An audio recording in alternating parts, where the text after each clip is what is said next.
जय श्री राम। विप्र काज कर बंधु दो, मग मुनि बधु उधारी। आए देखन चाप मख, सुनि हर्षि सब नारी। वे दोनों भाई विश्वामित्र जी का कार्य करके मार्ग में गौतम ऋषि की स्त्री अहल्या को तार करके धनुष यज्ञ देखने आए हैं। यह सुनकर सब स्त्रियां प्रसन्न हो गईं। देखी राम छवि को विक कही, जोगु जानकी यह बरु अही। जो सखी इन्हीं देख नर नाहु, पन परिहरि हठि करो विबाहु। तब श्री रामचंद्र जी की शोभा को देखकर एक ने कहा कि यह वर तो श्री जानकी जी के योग्य है। हे सखी, यदि राजा इन्हें देख ले तो अपने प्रण को त्याग कर हठ से इन्हीं के साथ ही उनका विवाह कर दे। को कह ए भूपति पहचाने, मुनि समेत सादर सन्माने। सखी परंतु पनुराव न तजई, विधि बस हठि अविवेक ही भजई। किसी ने कहा कि इनको राजा ने पहचाना है और मुनि सहित इनका सम्मान भी किया है, परंतु विधिवश राजा शायद अपना प्रण नहीं त्याग सके और हठ से अज्ञान को ही भजेंगे। को कह जो भल अहि विधाता, सब कह सुनी उचित फलदाता। तौ जानकी मिले बरुए हो, नाहिन आली यहाँ संदेहो। किसी ने कहा कि सुनो, यदि विधाता भला है और सुना जाता है कि सबको उचित फल देने वाला है तो हे सखी, इसमें संदेह नहीं कि यह वर श्री जानकी जी को ही मिलेगा। जो विधि बस अस बने संजोगु, तो कृत कृत्य हो सब लोगु। सखी हमरे आरती अति ताते, कबहु अवहें यही नाते। यदि विधिवश ऐसा संयोग बन जाए तो हम सब लोग कृतकृत्य हो जाएं। हे सखी, हमको इससे और भी अधीरता है कि भला इस नाते से ये कभी कभी यहाँ पर आएंगे तो सही। नाहित हम कहूँ सुनो सखी, इन कहा दर्शन दूरी। यह संघट तब होई जब पुने पुराकृत भूरी।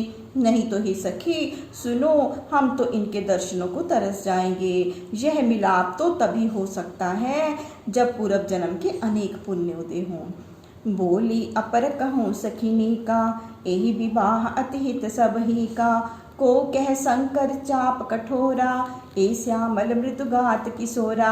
तब एक दूसरी सखी ने कहा कि हे सखी, तुमने अच्छा कहा, यह विवाह सबको हितकारी होगा। कोई कहती कि महादेव जी का धनुष तो बहुत कठोर है और इस सांवले बालक का शरीर बहुत कोमल है। सबु असमजस अहि सयानी, यह सुनी अपर कहि मृदुवानी। सखी इन कहें को वस कहीं, बड़ प्रभाव देखत अगु अहि। हे सयानी, सब असमंजस में ही हैं। यह सुनकर दूसरी सखी ने मीठी वाणी में कहा कि हे सखी, कोई कोई इन्हें ऐसा कहते हैं कि ये देखने में तो छोटे हैं किंतु प्रभाव बहुत बड़ा है। परसी जासु पद पंकज धूरी, तेरी अहल्याकृत अघभूरी। सो की रही बिनु शिव धनु तोरे, यह प्रतीति परिहरे न भोरे। क्योंकि जिनके चरण कमलों की धूलि को स्पर्श करके पापिन अहल्या मुक्त हो गई, क्या वे बिना शिव जी का धनुष तोड़े रहेंगे? यह विश्वास कभी भूल कर भी न त्यागना। जेहि बिरंचि रचि सिंह सवारी, तेहि श्यामल बरु रचु बिचारी। तासु वचन सुनि सब हर्षानी, ऐसे ही हो कहीं मृदुवानी। जिस ब्रह्मा ने जानकी को इस प्रकार रचकर बनाया है, उन्होंने विचार कर ही सांवले वर को भी रचा है। उसके वचन सुनकर सब स्त्रियां हर्षित हो मीठी वाणी से कहने लगी कि हे सखी, ऐसा ही हो। हे हर्षई बरषई सुमन, सुमुखी सुलोचन वृंद। जाहि जहाँ जय बंधु दो, तह तह परमानंद। इस प्रकार सुंदर मुख और कटीले नेत्रों वाली सब स्त्रियां अपने मन में प्रसन्न होकर फूली नहीं समाती और प्रभु पर फूलों की वर्षा करती हैं। और जहाँ जहाँ दोनों भाई जाते हैं वहाँ वहाँ ऐसा ही परमानंद हो रहा है। पूरब दिस गे दो भाई, जय धन मुख हित भूमि बनाई। अति विस्तार चारु गच ढारी, बिमल वेदिका रुचिर सवारी। जब दोनों भाई नगर के पूर्व दिशा में गए जहाँ स्वयंवर भूमि की रचना हुई थी, तब वहां देखा कि लंबा चौड़ा चबूतरा बना हुआ है, जिस पर सुंदर पवित्र वेदी बनाई गई है। चहुदिसि कंचन मंचन विशाला, रचे जहाँ बैठे महिपाला। ते पाछे समीप चहु पासा, अपर मंच मंडली विलासा। उसके चारों ओर राजाओं के लिए सुवर्ण जटित बड़े बड़े मंच बने हुए हैं, जहाँ राजा लोग आकर बैठे। उसके पीछे चारों ओर अन्य समुदाय के लोग भी आसपास बहुत ही सुंदर मंगलाकार मचान बने हुए हैं। कछुक ऊंची सब भांति सुहाई, बैठे नगर लोग जह आई। तिनके निकट विशाल सुहाए, धवल धाम बहुबरन बनाए। फिर उससे कुछ ऊंचे स्थान सब प्रकार से सजाए हैं, जो नगरवासियों के बैठने के लिए बने हैं। उसके पास ही कुछ और विशाल उज्जवल स्थान भी ऊंची ऊंची घरों के समान विविध रंग के बनाए गए हैं। जह बैठे देखई सब नारी, जथा जोग निज कुल अनुहारी। पुर बालक कही कही मृदु बचना, सादर प्रभु ही दिखावही रचना। जहाँ अपने कुल के अनुसार यथा योग्य नगर की सब स्त्रियां बैठकर देखेंगी, नगर के बालक प्रभु श्री रामचंद्र जी को ऐसी मीठी वाणी कहकर आदर सहित समस्त रचना दिखला रहे हैं।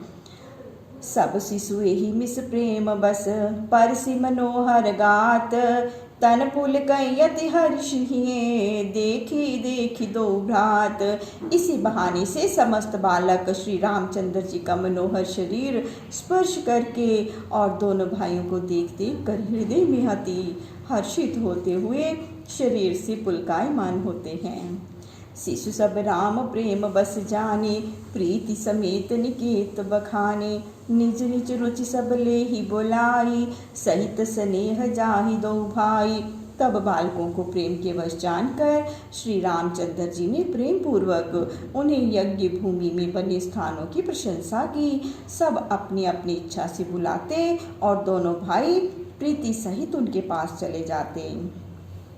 राम दिखावई अनुजहि रचना, कही मृदु मधुर मनोहर बचना। लव निमेष महु भुवन निकाया, रचई जासु अनुशासन माया। श्री रामचंद्र जी लक्ष्मण जी को मीठी मीठी मनोहर और कोमल वाणी कहकर मंडप की सब रचना दिखलाते हैं, जिन प्रभु की आज्ञा से माया पल भर में 14 भुवन को रच कर देती है। भक्ति हेतु सो दीन दयाला, चितवत चकित धनुष मखसाला। कौतुक देखी चले गुरु पाही, जान विलंब त्रास मन माही। वही दीन दयालु भक्तों के कारण बारंबार चकित चित्त से स्वयंवर भूमि को देखते हैं। जब यह लीला देखते हुए बहुत विलंब हो गया, तो ऐसा मन में भय मानकर श्री रामचंद्र जी गुरु विश्वामित्र के पास चले। जासु त्रास डर कहूँ डर होई, भजन प्रभाव दिखावत सोई। कही बातें मृदु मधुर सुहाई, किए विदा बालक बरी आई। हे पार्वती, जिसके भय से भय को भी भय होता है, वे प्रभु भजन का महत्व दिखलाते हैं। तब कई प्रकार की कोमल मीठी बातें कहकर उन्होंने बालकों को जबरदस्ती विदा कर दिया।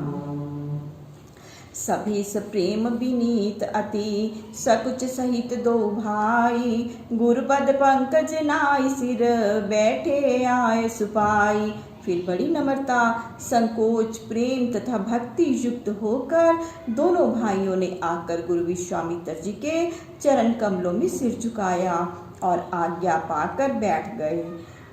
निशि प्रवेश मुनि आए सुदीना, सब ही संध्या बंदन कीना।